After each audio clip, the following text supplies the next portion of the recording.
સમાચાર ગાંધીનગરથી, જ્યાં ડિજિટલ સિસ્ટમથી કર્મચારીઓની હાજરી પૂરવાનો મામલો. સિસ્ટમ લાગુ કરવા સામે કર્મચારીઓએ વિરોધ યથાવત રાખ્યો છે. કર્મચારીઓએ બાંધા સૂચનો સરકારને રજૂ કર્યા હતા. ગોપનીયતા, વિશ્વસનીયતા પર સવાલ ઉઠ્યાનો કર્મચારીએ આક્ષેપ કર્યો છે. એપ્લિકેશનથી અંગત ડેટા લીક થવાનો ખતરો છે, આ કહેવું છે કર્મચારીઓનું. આ સિસ્ટમથી સાયબર ફ્રોડ થવાની કર્મચારીઓને આશંકા છે.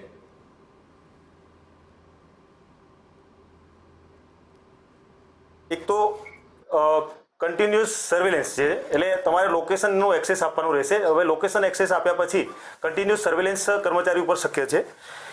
બીજી બાબત છે કે ડેટા સિક્યુરિટીની બાબત છે.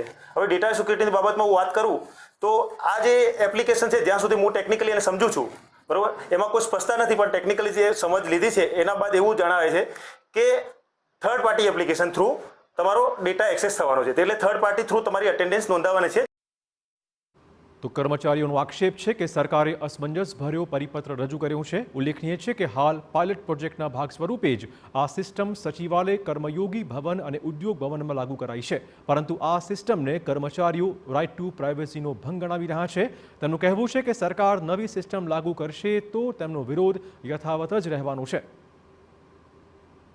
આમાં જ્યારે સતત કર્મચારી ઉપર મોનિટરિંગ રાખવાની બાબત છે, બરોબર, જ્યારે લોકેશન એક્સેસ આપે તો 24 કલાક એના ઉપર મોનિટર રાખી શકાય છે. તો એ રાઇટ ટુ પ્રાઇવસીનો ક્યાંક ને ક્યાંક ભંગ છે. પછી એના સિવાય રાઇટ ટુ ડિસ્કનેક્ટ, એટલે કર્મચારીને એના કાર્યસ્થળ પર જે છે, બરોબર છે, એને ડિસ્કનેક્ટ થવાનો, એટલે મીન્સ કે તમે જે ટેકનિકલી ઉપરનો છે એનાથી ડિસ્કનેક્ટ થવા માટે બી એને એક અધિકાર છે. તો એ પણ એમાં બી ક્યાંક ને ક્યાંક એનું ઉલ્લંઘન થાય છે.